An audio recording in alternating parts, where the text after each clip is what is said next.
আপোনালোক সকলোকে নমস্কাৰ জনাই শ্ৰদ্ধা জনাই আজি কৰিমগঞ্জত আমি ৰাজ্যৰ দলৰ সংবাদমেল আৰম্ভ কৰিব খুজিছো। আমি দুটা বিষয়ৰ ওপৰত আপোনালোকৰ লগত কথা পাতিব খোজো। প্ৰথম বিষয়টো হ'ল যে আমি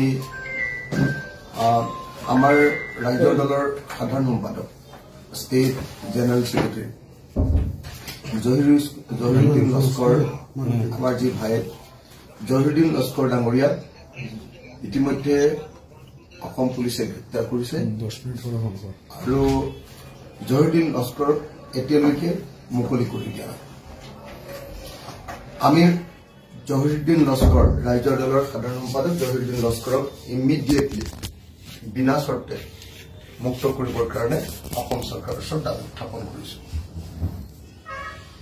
জহিৰুদ্দিন লস্কৰক অসমৰ মুখ্যমন্ত্ৰীৰ প্ৰত্যক্ষ নিৰ্দেশত কেৱল আৰু কেৱল নিৰ্বাচনত বিজেপিক জয়ী কৰাৰ স্বাৰ্থত তেওঁ গ্ৰেপ্তাৰ কৰা হৈছে। জহিৰুদ্দিন লস্কৰৰ বিৰুদ্ধে কোনো ধৰণৰ অপৰাধৰ কোনো ধৰণৰ গোচৰ নাছিল, কোনো ধৰণৰ অভিযোগ উত্থাপন কৰা হোৱা নাছিল, কিন্তু কেৱল আৰু কেৱল নিৰ্বাচনত জহিৰুদ্দিন লস্কৰ যিহেতু হাইলাকান্দি গোটেই জিলাখনত ইণ্ডিয়া জোঁটৰ কেম্পেইনিঙৰ তেখেতে নেতৃত্ব বহন কৰিছিলে, গতিকে তেখেতক বন্দী কৰিবৰ কাৰণে অসমৰ মুখ্যমন্ত্ৰীয়ে ইয়াৰ পুলিচক হাইলাকান্দিৰ জিলা পুলিচক নিৰ্দেশ দিছিলে আৰু সেই নিৰ্দেশৰ ভিত্তিত এখন ভুৱা FIR তেওঁৰ ওপৰত ৰুজু কৰা হৈছিল। ভুৱা FIRখনত কোৱা হৈছিল যে কামৰুল নামৰ কোনোবা এজন মানুহে 2024 চনৰ নিৰ্বাচনটো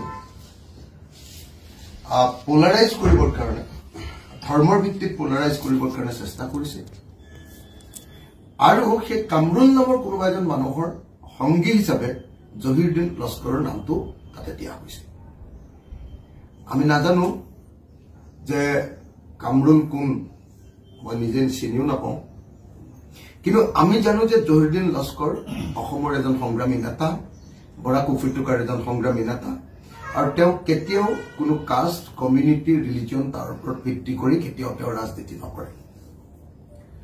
জহিৰুদ্দিন লস্কৰ এজন ধৰ্মনিৰপেক্ষ সেকুলাৰ এজন মানুহ আৰু তেওঁক অন্যায়ভাৱে অসমৰ মুখ্যমন্ত্ৰীৰ নেতৃত্বত গ্ৰেপ্তাৰ কৰা হৈছে।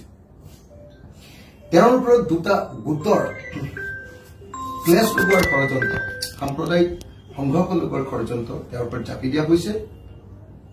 আমি ইয়াক নিন্দা কৰিছো। এয়া আক্ৰোশমূলক, এয়া প্ৰৰোচনামূলক, এয়া সম্পূৰ্ণ প্ৰতিশোধপৰায়ণতা। বিজেপি দলে আচলতে কৰিমগঞ্জ লোকসভা সমষ্টিত পৰাজিত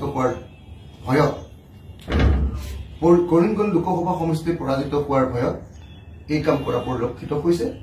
আমি অনতি বিলম্বে জহিৰুদ্দিন লস্কৰক মুক্ত কৰি দিবৰ কাৰণে দাবী উত্থাপন কৰিছো আৰু ইমিডিয়েটলি ৰাইজৰ দলে নিৰ্বাচন আয়োগৰ ওচৰত আমি গুৱাহাটীলৈ যোৱাৰ লগে লগে নিৰ্বাচন আয়োগৰ ওচৰত এই সম্পৰ্কত কমপ্লেইন দাখিল কৰিম, এই সম্পৰ্কত প্ৰতিবাদ সাব্যস্ত কৰিম আৰু ইমিডিয়েটলি অকণো পলম নকৰাকৈ আমি জহিৰুদ্দিন লস্কৰক মুক্ত কৰি দিবৰ কাৰণে নিৰ্বাচন আয়োগকো আমি আহ্বান জনাম।